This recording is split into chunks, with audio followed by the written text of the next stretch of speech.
Praise the Lord.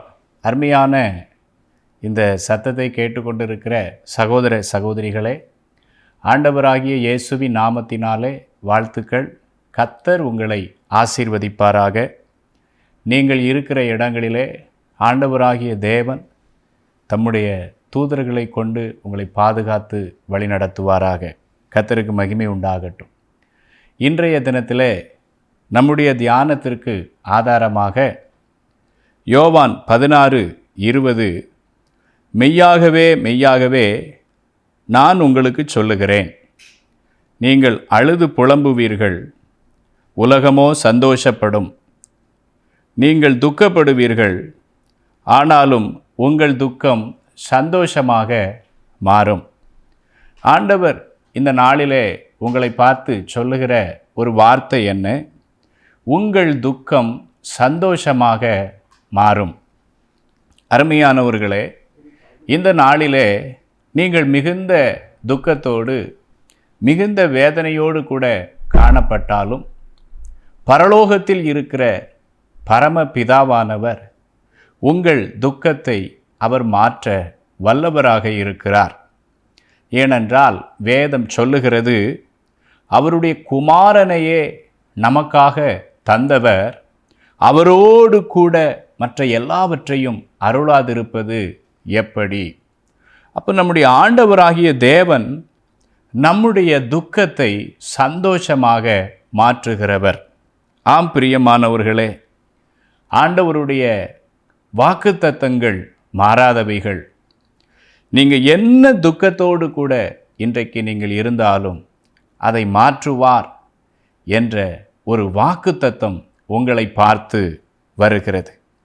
இன்றைக்கு இந்த உலகத்தில் எல்லா இடங்களிலும் சந்தோஷமில்லாத ஒரு வாழ்க்கை. வெள்ளப்பெருக்கு ஒவ்வொரு தேசங்களிலே நாம் பார்க்கிறோம், யுத்தங்களை பார்க்கிறோம். அதை நிறுத்த வேண்டும் என்று பலர் முயற்சித்தாலும் அதை நிறுத்த முடியாத நிலைகள். அதே போல நம்முடைய தேசத்திலும் நியூஸ் பேப்பர் நீங்கள் திறந்து ஒவ்வொரு நாளும் வாசிக்கும்போது துக்கத்தினால் ஒவ்வொரு மனிதர்களும் மடிந்து போகிற நிலைகளை நாம் பார்க்கிறோம். அதை விசாரித்து பார்க்கும்போது என்னை புரிந்து கொள்ள யாரும் இல்லையே, நான் சொன்னேன் என் தாயும் தகப்பனும் கேட்கவில்லையே, என்னை நீங்கள் புரிந்து கொள்ளவில்லையே என்று சொல்லி அந்த மரித்து போனவர்கள் அவர்கள் பதிவு பண்ணி வைத்துவிட்டு இறந்து போகிறதை பார்க்கிறோம். அப்போ எங்கே பார்த்தாலும் ஒரே துக்கம். ஆனால் ஆண்டவர் சொல்லுகிறார், உங்கள் துக்கம் சந்தோஷமாக மாறும். ஆம் சகோதரனே, ஆம் சகோதரியே, நீங்கள் என்ன துக்கத்தில் இருந்தாலும் உங்கள் துக்கத்தை சிலுவையில் அறையப்பட்டவர், உங்களுக்காக மரித்தவர், உங்களுக்காக உயிரோடு கூட எழுந்தவர் உங்கள் துக்கத்தை சந்தோஷமாக மாற்றுவார். அந்த துக்கத்தை குறித்து நாம் பார்க்கும்போது வேத புஸ்தகத்தில் அது எப்படிப்பட்ட சந்தோஷம்?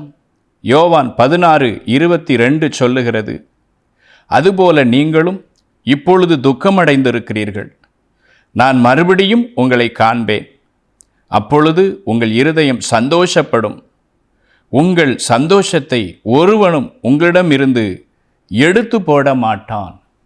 ஆண்டவர் உங்கள் துக்கத்தை சந்தோஷமாய் மாற்றும் பொழுது அதை ஒரு மனிதனும் உங்களிடமிருந்து பறித்து கொள்ள முடியாது.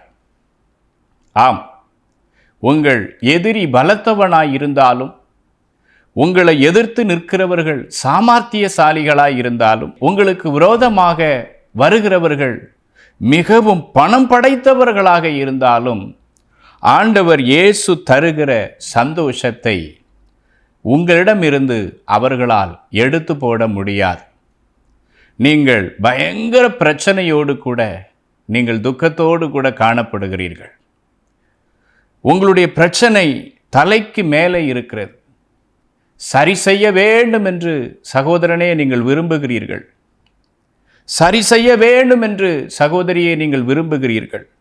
ஆனால் உங்களால் முடியவில்லை இல்லையா? உங்களால் முடியாது, தேவனால் எல்லாம் முடியும்.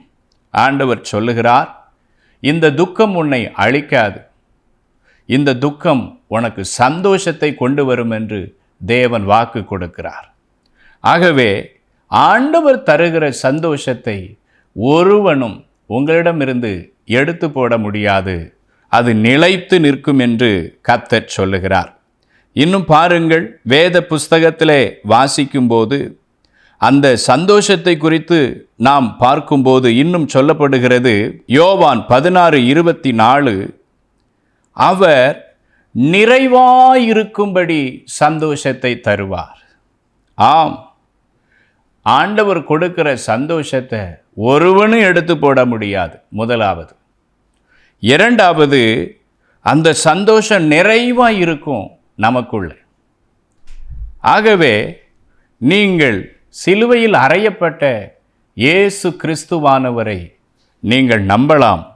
அவர் நிறைவான சந்தோஷத்தை உங்களுக்கு தருவார். ஆம், அவர் தந்தா யாரும் அதை எடுக்கவோ மாற்றவோ முடியாது. இன்னும் பாருங்கள், யோவான் 16:21, அவர் கொடுக்கிற சந்தோஷத்தை எந்த உபத்திரவமும் மறைக்க முடியாது, அதை எடுத்து போடவும் முடியாது. வாசிக்கிறேன். ஸ்திரீயானவளுக்கு பிரசவ காலம் வரும்போது அவள் துக்கம் அடைகிறாள். பிள்ளை பெற்றவுடனே ஒரு மனுஷன் உலகத்தில் பிறந்தான் என்கிற சந்தோஷத்தினால் அப்புறம் உபத்திரவத்தை நினையாதிருக்கிறாள். பார்த்தீங்களா? ஆண்டவர் கொடுக்கிற சந்தோஷம் உங்கள் உபத்திரவத்தை எல்லாம் மறக்க செய்யும், உங்கள் பாடுகளை எல்லாம் மறக்க செய்யும். நீங்கள் நினைத்து நினைத்து உங்கள் குடும்பம் பாதிக்கப்பட்ட, உங்கள் சரீரம் பாதிக்கப்பட்ட எத்தனையோ துக்கங்கள் உண்டு. அவை இன்னும் உங்கள் இருதயத்தில் இருந்து மாறாமல் இருக்கலாம். ஆனால் வேதம் என்ன சொல்லுகிறது? ஆண்டவர் உங்களுக்கு சந்தோஷத்தை கொடுக்கும் பொழுது நீங்கள் அந்த உபத்திரவத்தை நினைக்க மாட்டீர்கள். அவ்வளவு பெரிய சந்தோஷத்தை கர்த்தர் உங்களுக்கு தருவார். சகோதரனே, சகோதரியே, இந்த உலகத்தில் அநேகருக்கு ஆண்டவர் சந்தோஷத்தை கொடுத்திருக்கிறார். உங்களுக்கு தரமாட்டாரா? நிச்சயமாக தருவார். நீங்கள் அவர் முகத்தை நோக்கி பாருங்கள், உங்கள் துக்கம் சந்தோஷமாக மாறும். ஆண்டவர் எனக்கு சந்தோஷத்தை தர வேண்டும் என்றால் நான் என்ன செய்ய வேண்டும் என்று வேத புஸ்தகத்திலே நாம் தேடுவோமானால், சங்கீதம் 27:14 சொல்லுகிறது, கர்த்தருக்கு காத்திரு, அவர் உன் இருதயத்தை ஸ்திரப்படுத்துவார். திடமனதாயிருந்து கர்த்தருக்கே காத்திரு. இந்த உலகத்திலே சமாதானத்தை தருகிறவராகிய தேவனுக்காக காத்திருங்கள். ஆம், அவர்தான் நம் இருதயத்தை ஸ்திரப்படுத்துகிறதுவான தேவன். அவர் நமக்கு திட நம்பிக்கையை, திட இருதயத்தை, திடமான ஒரு வாழ்க்கையை அவர் நமக்கு தருகிறார். இன்றைக்கு அநேகருக்கு அந்த திட நம்பிக்கை இல்லை, திடமான இருதயம் இல்லை. ஆனால் உங்களை பார்த்து ஆண்டவர் சொல்லுகிற வார்த்தை என்ன? கர்த்தருக்கு காத்திரு, அவர் உன் இருதயத்தை ஸ்திரப்படுத்துவார். ஆகவே நீங்கள் கர்த்தருக்காக காத்திருங்கள்.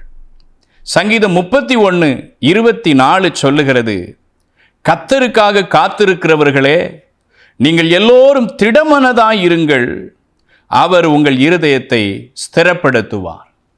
அப்போ ஆண்டவருக்காக காத்திருப்பது உங்களுக்கு கஷ்டமான காரியமாக இருக்கலாம். ஆனால் நீங்கள் திடமனதோடு கூட அவருக்காக காத்திருந்தா அவருடைய ஜனங்கள் வெட்கப்பட்டு போக மாட்டார்கள் என்று எழுதப்பட்டிருக்கிறது. ஆகவே நீங்கள் தேவ சமூகத்தில் ஆண்டவருக்காக காத்திருங்கள். அவர் உங்கள் துக்கங்களை எல்லாம் சந்தோஷமாய் மாற்றுவார். கர்த்தருக்கு ஸ்தோத்திரம். நான் கர்த்தருக்காக காத்திருக்கிறேன், எதுவரைக்கும் நான் காத்திருக்க வேண்டும் என்று உங்களுக்குள்ளே பல கேள்விகள் ஓடிக்கொண்டே இருக்கலாம். ஆம் பிரியமானவர்களே, நாம் வாழ்நாள் முழுவதும் கர்த்தருக்காக ஒரு காரியத்திற்காக காத்திருக்க வேண்டியதில்லை. அவர் நமக்கு பதில் தருகிற தேவனாக இருக்கிறார்.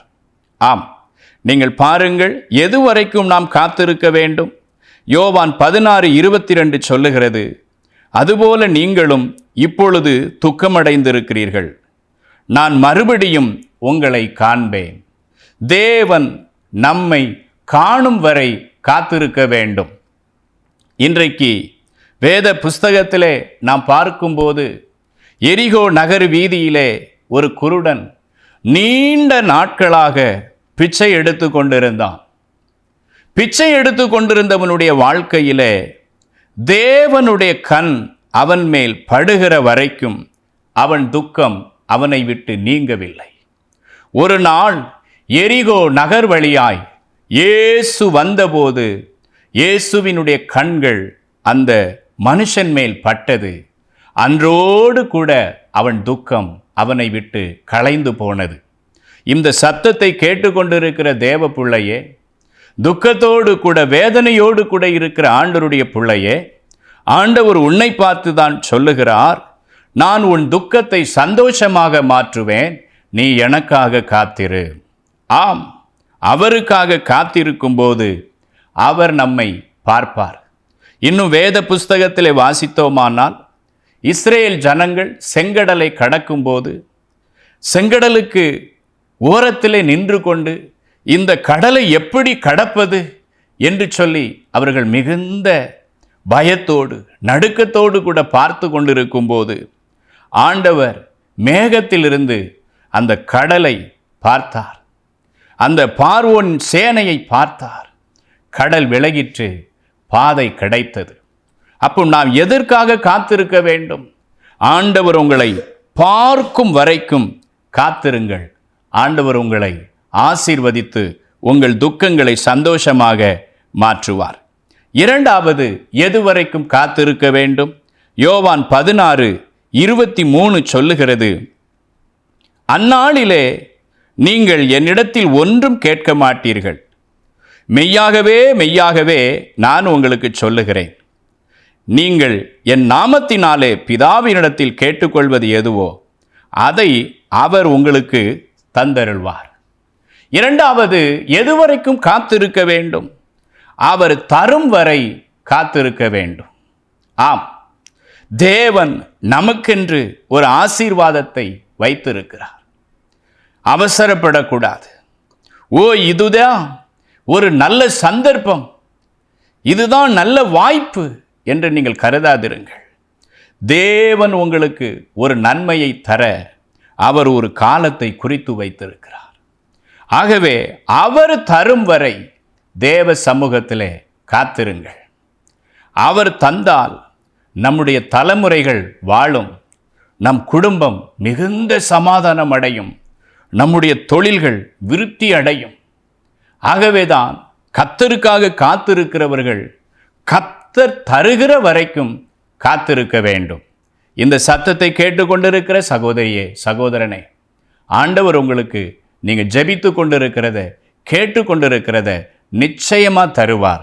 கர்த்தருடைய சமூகத்திலே காத்திருங்கள். மூன்றாவது பாருங்கள், யோவான் 16:24, இதுவரைக்கும் நீங்கள் என் நாமத்தினாலே ஒன்றும் கேட்கவில்லை, கேளுங்கள், அப்பொழுது உங்கள் சந்தோஷம் நிறைவாயிருக்கும்படி பெற்றுக்கொள்வீர்கள். எதுவரைக்கும் காத்திருக்கணும்? பெற்றுக்கொள்ளுகிற வரைக்கும் காத்திருக்கணும். ஆம், நம்முடைய வாழ்க்கையிலே அற்புதங்களை நாம் பெற்றுக்கொள்ளுகிற வரைக்கும் காத்திருக்க வேண்டும். ஆம் பிரியமானவர்களே, யோசேப்பு என்ற ஒரு பரிசுத்தவான் தேவ சமூகத்தில் எல்லாம் சரியாகிற வரைக்கும் அவன் தேவ சமூகத்திலே காத்திருந்ததை பார்க்கிறோம். எல்லாம் இழந்த ஒரு மனிதன், குடும்பம் இழந்து, சகோதரர்கள் இழந்து, அனாதையாக்கப்பட்டு அந்நிய தேசத்திலே விற்கப்பட்டவன். ஆனால் தேவனோடு கூட இருந்தார். தேவனுக்கு விரோதமாக பாவம் செய்யவில்லை. தேவனுக்கு முதலிடம் கொடுத்தார். தேவனை கனப்படுத்தினார். ஆகவே யோசேப்பு பெற்றுக்கொள்ளுகிற வரைக்கும் காத்திருந்ததை நாம் பார்க்கிறோம். ஆகவே இந்த சத்தத்தை கேட்டுக்கொண்டிருக்கிற சகோதரனே, அப்போ நாம் கர்த்தருக்காக காத்திருக்க வேண்டும். எதுவரைக்கும் காத்திருக்க வேண்டும் என்று நாம் சொல்லி ஒரு 3 காரியத்தை நான் உங்களுக்கு சொன்னேன். நீங்கள் காத்திருங்கள், ஆண்டவருடைய சமூகத்திலே காத்திருங்கள், திடமனதாய் காத்திருங்கள். அவர் வந்து உங்கள் துக்கத்தை எல்லாம் சந்தோஷமாய் மாற்றுவார். அல்லேலூயா. ஆகவே மீண்டும் உங்களுக்காக சொல்லுகிறேன், உங்கள் துக்கம் சந்தோஷமாக மாறும். இந்த வார்த்தையை கேட்டுக்கொண்டிருக்கிற சகோதரனே, சகோதரியே, விருதாவாக இந்த வார்த்தை உங்களை நோக்கி வரவில்லை. உங்களுடைய துக்கம் ஆண்டவருக்கு தெரியும், உங்களுடைய பாடுகள் ஆண்டவருக்கு தெரியும். நீங்கள் ஒருவேளை பாடி நிமித்தம், துக்கத்தின் நிமித்தம் வாழ்க்கையை வெறுத்து போனவர்களாய் காணப்படலாம். மீண்டும் கர்த்தர் உங்களை பார்த்து சொல்லுகிறார், உங்கள் துக்கம் சந்தோஷமாக மாறும். என்னோடு கூட நீங்கள் ஜெபிப்பீர்களா? ஆண்டவர் உங்களுக்கு உதவி செய்வார். கண்களை மூடி ஜெபிப்போம். பரலோகத்தில் இருக்கிற எங்கள் அன்பு தகப்பனே, இந்த நாளிலே உங்கள் துக்கம் சந்தோஷமாய் மாறும் என்று சொன்னீரே அப்பா, ஸ்தோத்திரம். உங்க கிருபை, உங்க தயவு, உங்க இரக்கம் அருமையான இந்த சத்தத்தை கேட்டுக்கொண்டிருக்கிற சகோதரியோடு, சகோதரனோடு, வாலிப தம்பியோடு, வாலிப தங்கச்சியோடு கூட இருப்பதாக. அவங்க துக்கத்தை எல்லாம் சந்தோஷமா மாற்றுங்க ஆண்டவரே. தோல்வி கண்ட இடத்துல அப்பா, துக்கப்பட்ட இடத்துல, வேதனை அடைந்த இடத்துல உங்க பிள்ளைகள் மீண்டும் தலை நிமிர்ந்து நிற்கும்படி நீர் அவர்களுக்கு உதவி செய்வீராக. ஆண்டவருடைய பரிசுத்த நாமத்தில் அவர்களை ஆசீர்வதிங்க ஆண்டவரே. இனி ஆண்டவரே, இந்த உபத்திரவத்தை நினையாதபடி சந்தோஷத்தினால் நிரப்புங்க. அவர்களுடைய ஆண்டவரே ஸ்தோத்திரம், சந்தோஷத்தை ஒருவனும் எடுத்து போடாதபடி ஆண்டவரே அவருடைய சந்தோஷத்தை ஆசீர்வதிங்க. நிறைவான சந்தோஷத்தை அவர்களுக்கு கொடுங்க. அவர்களை கனம் பண்ணுவீராக. உங்க கரத்துல ஒப்பு கொடுக்கிறோம். எங்க ஜெபம் கேட்டதற்காக நன்றி. ஆண்டவராகிய இயேசுவின் நாமத்தில் ஜெபிக்கிறோம் எங்கள் நல்ல பிதாவே. ஆமென்.